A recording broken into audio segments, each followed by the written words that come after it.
and just the pulling off that steal of a heist of a trade with Oakland to get Khalil Mack, a just ridiculous deal that they got, and just filling in the pieces that they needed to do on a team that already had some pretty good defense and a rookie quarterback last year, and now Trubisky's gotten better this year.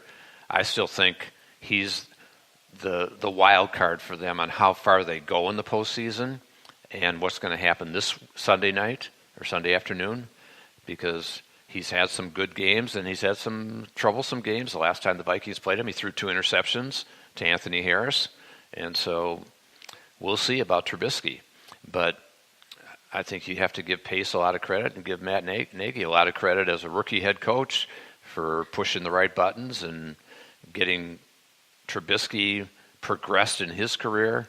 And so I think those are all positives for Chicago. But it's going to be, I think, really an interesting test. And as you said, I think it's a good week to overcome some of those past, shall we call, snafus on the record, and get the momentum going in the right direction for the postseason, and get a shot at the Bears again potentially, and maybe there'll be some miracle out in Seattle. I doubt it that the Cardinals could rise up. I ain't seeing it. I don't see it either, but I guess stranger things have happened in the world. That I'm not sure. With Seattle's already clinching, but I'd feel like maybe there was a better opportunity if they were playing in Arizona, perhaps, but because the Cardinals are just pretty bad. Yeah, and give Pete Carroll credit. He's really kind of taken a team that was supposed to be rebuilding, and he's made them a force again. Yeah, he's done a fantastic job this year, and I wrote about that in my Sporting News column this week, sportingnews.com, about the great job that he and John Schneider have done in. I know we can call it rebuilding, but really kind of retooling perhaps that team so quickly. The Legion of Boom was history, and now they've added guys. And the thing that always impresses me about the Seahawks is that they get these guys in the 5th round and 3rd round and 2nd round, and Frank Wagner was a 2nd-round pick, and get guys on waivers, and McDougald, and I think they picked him up as a off-the-street free agent, and he's one of their leading tacklers and interceptors, and so the stuff that's happened there, and yet they've still built around Russell Wilson and Bobby Wagner, and here they are back in the postseason. So obviously great job by those guys in doing that. But I'm really excited about this weekend. I just think there's so many games. I love that the NFL puts them all at the same time, because I think I was going to mention that. I'm critical of the NFL on certain things, but I think they've had a great season. It's been a fascinating season. One of the reasons it's been a fascinating season is they're not getting quarterbacks hurt every week, so you have these great matchups. But also flexing the games to make sure that there is maximum drama and maximum fairness on the last Sunday of the season is excellent. Yeah, and that's all definitely true. And so I love late December, January playoff football, and have fortunately had a lot of experience in it. And one of the things I always think about to this time of year, because it's the holiday time, and I remember some of those years where we spent with the Vikings. We were in Tucson practicing, or we were in Tampa practicing for playoff games and postseason games, and just really kind of a weird out-of-body experience to be out in Arizona practicing before a game in San Francisco in 1987 when we went out and beat Joe Montana and Bill Walsh as the top seeds in the NFC, and then went on to Washington the next week. We went down to Tampa in practice, and so we were gone for all the holidays that year. We had Christmas dinner in Tucson. It was just very strange, but almost a little bit of a bonding experience for the team too, I think. And that team had that great postseason run as a 6th seed, and maybe that's what's potentially in the cards for the Vikings this year, because it looks like they will be going in as a 6th seed if they hopefully get in this weekend. And as I've said, just get in and anything can happen.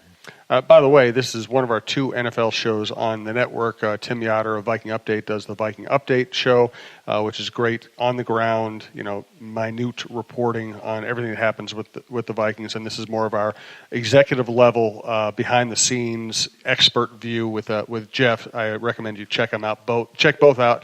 It's really amazing considering we're both shows talking about the Vikings and the NFL. There's not a ton of overlap, just because we're going at from such different perspectives. So I also appreciate Jeff and Tim putting so much into their shows. Back to the quarterback thing.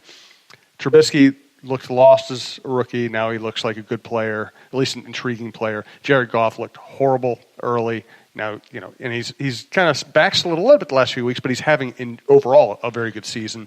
You see Russell Wilson put in immediately, and they've gotten maximum value out of him. You do wonder if there have been just how many talented young quarterbacks might have had good careers if they were with the right coach, the right team, the right system, but end up being called busts because they weren't. Yeah, and it's such a big part of it. You look at Patrick Mahomes in Kansas City with Andy Reid and kind of groomed last year behind Alex Smith, and now what a fantastic year he's had. Probably co-MVP with Drew Brees if you look at it that way, and so yeah, he's had his opportunity, and Trubisky now getting connected with Nagy after they fired John Fox, and better fit for him, and with a more offensive coach, and so. Deshaun Watson down in Houston, as far as looking at that specific draft class. And Trubisky, to me, still trails those other two guys, obviously Mahomes and Watson, too, which I really felt even coming out that Watson was the best guy. But Mahomes has kind of surprised me to a certain extent, even though I knew he was a talented guy. But I didn't necessarily see this coming in his second season.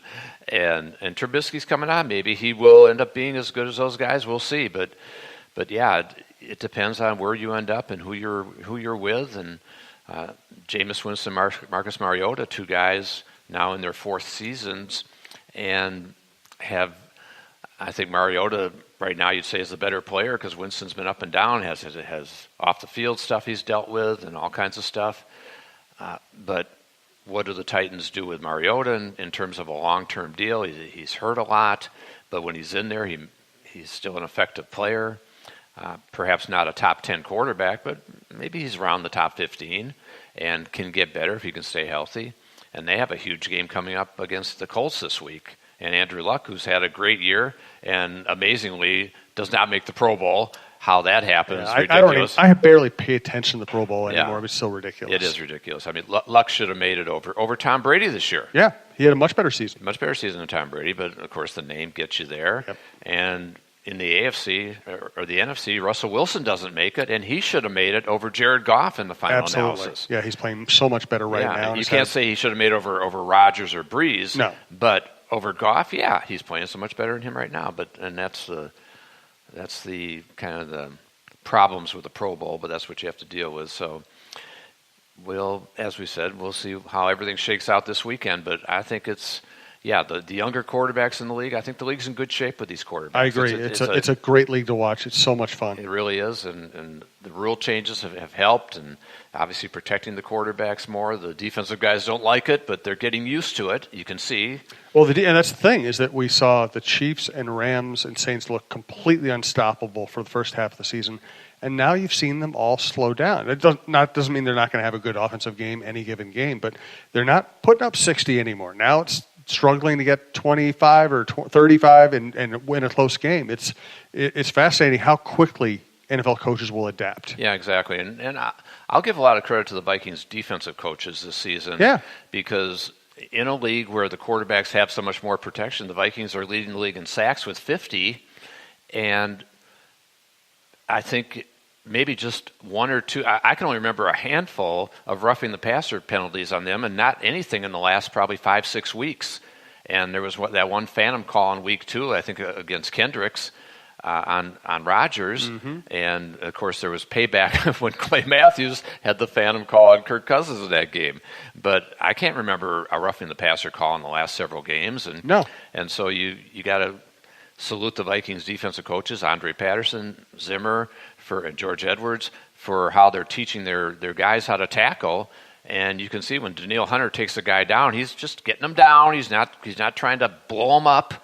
And I think those make a big difference in games and how it turns out if you can avoid those big penalties. But I'll tell you what, the officiating last week was just ridiculous. Just so many phantom illegal contact calls and all kinds of stuff that the Vikings had to overcome. Even a couple holding calls that I thought were shaky, and to their credit, they were able to overcome them in that game against Detroit. And now they're playing a team, the Bears, that are the second least penalized team in the league. Now the Vikings are the fourth least penalized team in the game. So maybe we'll see a fairly clean game that go a little quickly if there's not as many calls made and if both teams try to run the ball a little more. But just talking about running the ball, how important that is for the Vikings this week. You've got to be able to run the ball better than they did last time against Chicago. Akeem Hicks just killed them in that game. He had 5 tackles for loss, and so now it's really on Elflein, Remmers, and Compton inside to be able to, whether they have to double him, whatever they have to do, he can't be as big a factor this week as he was in that game in Chicago. Right. Ben Gessling from my newspaper just reported that Xavier Rhodes is back at practice on Friday. Eric Kendricks, Chad Beebe, Marcus Sherrills, and C.J. Ham are out, at least for the practice on Friday. Probably means they won't play. I think Sherrills has already been ruled out. And Adam Thielen is fielding punts in Sherrills' absence. So given what you know about the injuries, about what's at stake, I mean, what are you going to be looking at? I know you mentioned the Vikings need to run the game and Cousins have to have a good game. Is there anything anything more minute we should be looking for in matchups this week? Yeah, I think that one of the things that's interesting, too, is Bryce Callahan, the Bears slot corner, who really did a pretty good job on Adam Thielen in the game in Chicago.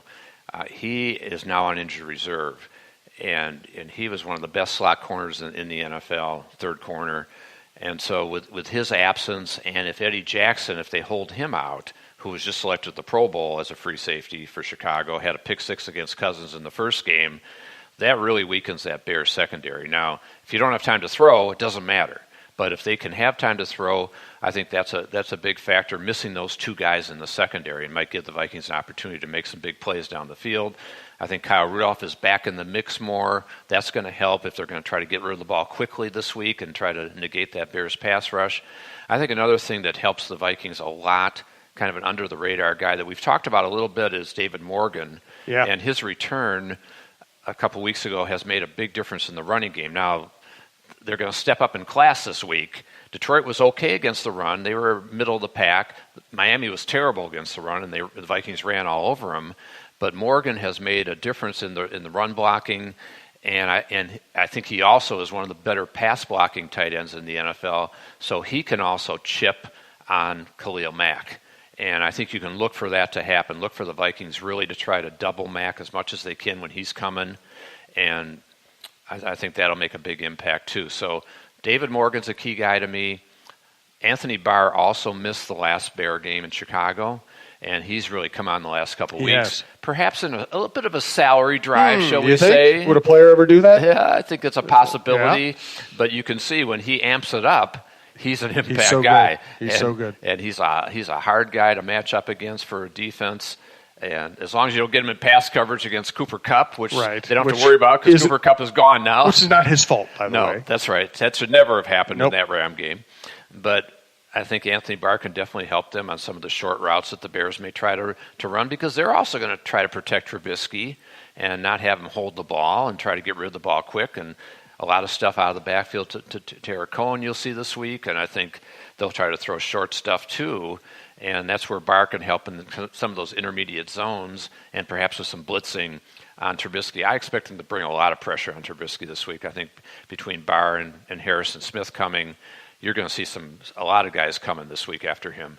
And I think in part to send a message to Matt Nagy, maybe you better get your quarterback out of the game. Right. Yeah, no kidding. That's a good point. Yeah. So, one other thing to watch for, I know from talking to a bunch of writers and people around the Vikings, one kind of, again, granular thing to watch for.